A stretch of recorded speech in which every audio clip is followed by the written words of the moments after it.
Good morning. Praise the Lord. Blessing foundation મિનિસ્ટ્રીથી હું આપનો ભાઈ સેમ ક્રિશ્ચન ઈશ્વર પિતાએ આજે આપણને આપેલા આજના એક નવા સુંદર દિવસે આપને પ્રભુ ઈસુ ખ્રિસ્તના નામમાં પ્રેમી સલામ પાઠવું છું. આજે આપણે પવિત્ર શાસ્ત્ર બાઇબલમાંથી ઈશ્વરના આ પવિત્ર વચન પર મનન કરીશું. ગીતશાસ્ત્રનું પુસ્તક તેનો 39મો અધ્યાય તેની 7મી કલમ. ત્યાં શાસ્ત્રમાં પ્રભુનું વચન કહે છે, હે પ્રભુ, હું શાની વાટ જોઉં? મારી આશા તમારા પર છે. વલાઓ, માણસ પર રાખેલી આશા આપણને શરમાવી શકે છે, પરંતુ પ્રભુ ઈસુ પર રાખેલી આશા આપણને કદી શરમાવતી નથી. અને આપણે જ્યારે પ્રભુ તરફ દ્રષ્ટિ કરીએ છીએ ત્યારે બાઇબલ આપણને એવું કહે છે કે તેની તરફ જુઓ અને પ્રકાશ પામો, એટલે તમારા મુખ કદી ઝંખવાણા પડશે નહીં. જીવનની અંદર જ્યારે વિપરીત પરિસ્થિતિઓ આવે, જીવનની અંદર જ્યારે એવા કોઈક સંજોગો ઊભા થાય, જીવનની અંદર જ્યારે કોઈક એવી પરિસ્થિતિમાં એવી કોઈક બાબતનો સામનો કરતા હોય કે જ્યાં આપણે પરિણામની અપેક્ષા રાખતા હોય, ત્યારે વાલાઓ, જો તમે પ્રભુ પર આશા રાખી છે તો ત્યાં તમે ઉત્તમ પરિણામને જોશો. બાઇબલમાં ઇબ્રાહિમ અને સારાએ પ્રભુની આશા રાખી, તેમના વચન પર તેમનો વિશ્વાસ કર્યો. ત્યારે વાલાઓ, આ આશા અને વિશ્વાસનું એક અજાયબ જેવું જોડાણ છે કે જ્યારે આપણે એ બાબતમાં દ્રઢ થઈએ છીએ ત્યારે આપણે ઉત્તમ પરિણામ પર આગળ વધીએ છીએ. અને ઇબ્રાહિમ અને સારાએ એ બાબતો પર આશા રાખી કે પ્રભુ તેનું વચન અમારા માટે પૂરું કરશે. ત્યારે જે અશક્ય બાબતો હતી એ બાબતોને પ્રભુએ શક્ય બનાવી.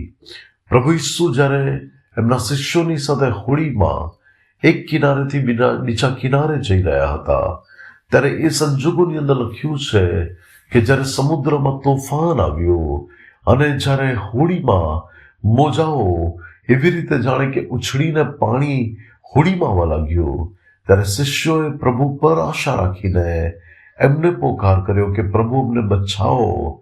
અને આપણે જાણીએ છીએ કે પ્રભુએ એ તોફાનને પોતાના સામર્થ્ય અને અધિકાર ભરેલા શબ્દોથી શાંત કરી દીધું.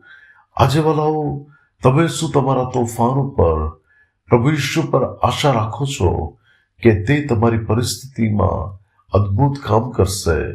અને જો તમે એ આશા રાખી છે તો તમે પ્રભુના અદ્ભુત કામને જોશો. અયુબે પણ પોતાના જીવનમાં બધું ગુમાવ્યું, એ પછી પણ પ્રભુ પર તેણે આશા રાખી કે પ્રભુ મારી પરિસ્થિતિને બદલશે.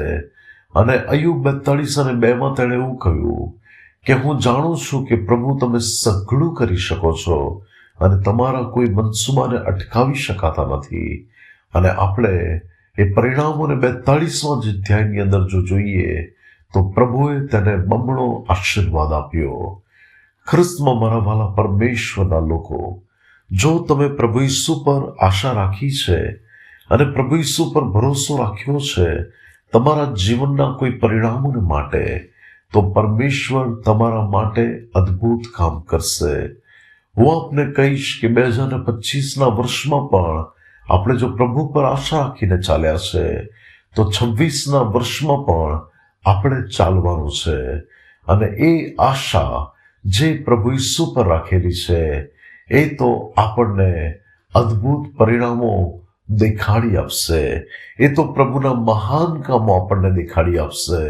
અને આપણે પરમેશ્વરના મહાન કામોને આપણા જીવનમાં પૂરા થતા જોઈશું અને પરમેશ્વરને મહિમા આપીશું. આવો આજના પવિત્ર વચનને માટે ઈશ્વર પિતાનો આભાર માનીએ. સ્વર્ગમાં અમારા પ્રેમાળ પિતા, આજના પવિત્ર વચનને માટે તમારો આભાર. પ્રભુજી, મારી પ્રાર્થના છે કે તમે મારી આશાને દ્રઢ કરો. પ્રભુ, તમારા પર રાખેલી આશા કદી શરમાવતી નથી. ત્યારે અમે જીવનથી નાસીપાસ ના થઈએ. જીવનના કોઈ પણ પ્રશ્નો અને પરિસ્થિતિઓને લઈને અમે હિંમત ના હારી જઈએ, પરંતુ તમારા પર આશા રાખીને અમે ઉત્તમ પરિણામને જોઈએ એવી કૃપા થવા દો. ઈસુ ખ્રિસ્તના નામમાં પ્રાર્થના માંગીએ છીએ. Amen. May God bless you. Have a blessed day. Shalom. ભલાઓ, આજે સાંજે પણ 6 કલાકે શુભ સંદેશ ટીવી ચેનલ ઉપર અમારો ટીવી પ્રોગ્રામ ફરીથી ટેલિકાસ્ટ થવાનો છે. અને આજે હું જે લિંક મોકલું છું એને જસ્ટ તમે સાંજે 6 વાગે ઓપન કરશો તો પણ તમે તમારા મોબાઈલ પર પણ એ ટીવીને લાઈવમાં જોઈ શકશો.